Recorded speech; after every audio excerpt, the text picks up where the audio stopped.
Welcome back to Bearded Eats. In this video we will be doing my mom's Gingersnaps, or at least what I thought was her recipe. More on that later. Also known as molasses cookies, since I cook mine soft and not hard bake. Here's the ingredients. Shortening, I prefer to use sticks, eggs, ginger, molasses, flour, cinnamon, baking soda, and sugar, and not pictured here we also use table salt. First thing you want to do is get your shortening into your mixer and start it up so the shortening can cream. And right after this will be the first trick of this recipe.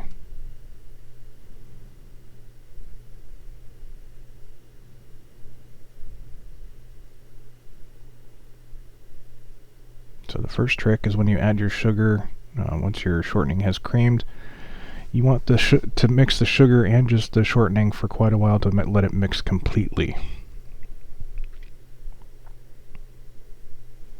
Next we add our liquid ingredients, the molasses.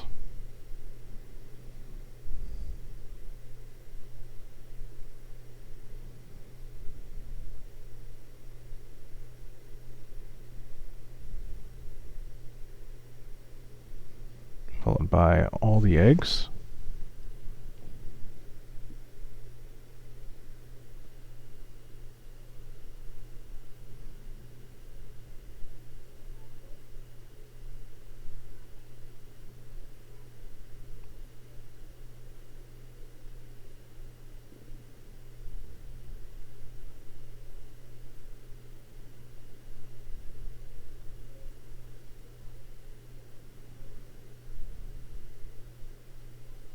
And you want to let that mix for a while.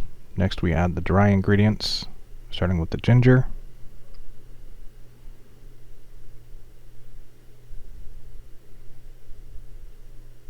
Move on to the salt.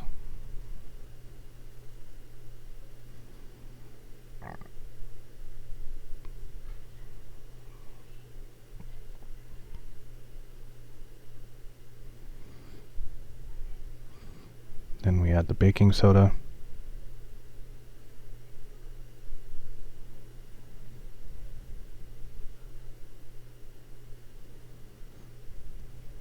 And then the cinnamon.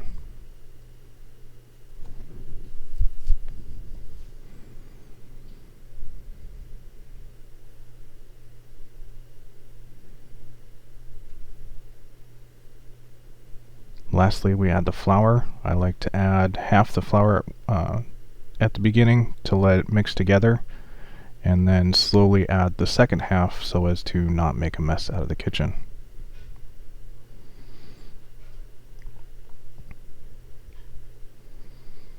Once you've got that all mixed and put together, you bring it over to a large flat surface where you can work. I like to get about 1-inch size mounds of dough, about here. Roll it all nice and round. Get it about as round as you can. Then in a bowl that you have just plain sugar in, roll it around so all the sides are covered.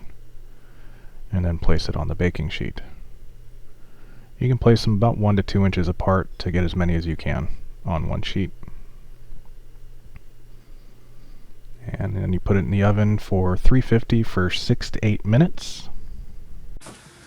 Alright, now that we've got the first bunch in the oven, we'll get to the backstory. So, a couple of days ago when I approached my mom to be able to use this recipe on my channel, come to find out it's not her recipe, it's her mother's. So, Grandma Seals, we still love you, and we still love your cookies. Thank you. And that would be the second trick, is the 6 to 8 minutes cooking time. You need to figure out your oven. You want the cookies to be slightly cracked on top, but still quite soft, as you'll see here shortly. But to get them to cool, I just put them on a paper towel laid out on a table. And as you can see, the one side is smushed just by pushing it up against the side there, so it's nice and soft.